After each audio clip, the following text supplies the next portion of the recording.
තේමිතුරු වලින් හඳුන්වලා දෙන තවත් අලුත් විශේෂාංගයක් තියෙනවා. අපි බලමු ඒක තමයි වේගයෙන් දත් ඇතුළත් කිරීම. එහෙම නැත්නම් fast data entry. ඉතින් මේකෙදි අපි සාමාන්‍යයෙන් අපේ දඩ එකතු කිරීම වලට ගිහිල්ලා අපි දඩු ගානක් ඇතුළත් කරන්න යද්දී බලමු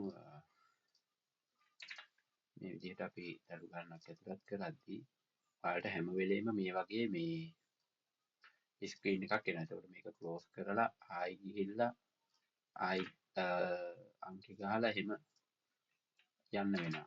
ඉතින් මේක අර රූට් එකේ වලිම දඩු ගණන් එකතු කරගන්න කෙනෙක්ට දඩු ගණන් ඇතුළත් කරන කෙනෙක්ට වැදගත් වුණත් අපි ගෙදර ඇවිල්ලා පස්සේ දඩු ගණන් ඇතුළත් කරන කෙනෙක්ට මේක ටිකක් කරදරයක් වෙන්න පුළුවන්. ඒක හින්දා ඔයාලට පුළුවන් මෙතනින් settings වලට ගිහිල්ලා settings වල විශේෂාංග වලින් fast data entry කියන එක on කරගන්න.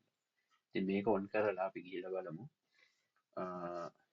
මේ add new කියන එක ක්ලික් කරාම ඔයාලට බලන්න පුළුවන් අර අමතර තිබ්බ වතුර බර ගෝනි බර කියන ටික අයින් වෙලා සුද්ධ බර විතරක් ඇතුළත් කරන්න මෙතන ඇවිල්ලා තියෙනවා. ඉතින් ඔයාලා මෙතන අදාළ දිනේ සිලෙක්ට් කරලා සැපයුම් කරුගේ අංකය ගහලා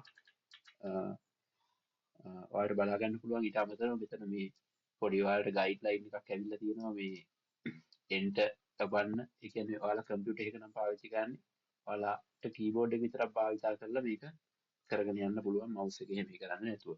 උදාහරණයක් විදිහට මම පෙන්නන්නම්. දැන් මම නම සැපයුම් කරුවගේ නම ඇතුළත් කරලා මේ විදිහට අංක ගහලා එයාව කීබෝඩ් එකේ ඊතල යූස් කරලා උඩට පහළට ගෙනියනවා. ඒකට ඊට පස්සේ ඔයාලට බලන්න පුළුවන් මම int එවුවාම ඒක ඔටෝම ගුණාත්මක භාවය කියන එකට මාර්ගනවා. ඉතින් එතනත් ඔයාලට ඊතල පාවිච්චි කරලා මේක අංක 1ද 2ද 3ද කියලා පාවිච්චි කරන්න පුළුවන්. ඉතින් මම ඒකෙත් 2 කියන එක තෝරලා int එවුවාම මට බර ඇතුළත් කරන්න එනවා. ඉතින් මේකේ බර මම කිලෝ 10 කියලා දීලා int එවුවාම ඔයාලට බලන්න පුළුවන් ආයි මේක ක්ලෝස් වෙන්නේ නැහැ. සිස්ටම් එක ඔටෝම ඊළඟ සැපයුම් කරුවගේ අංක ගහන තැනට යනවා. ඉතින්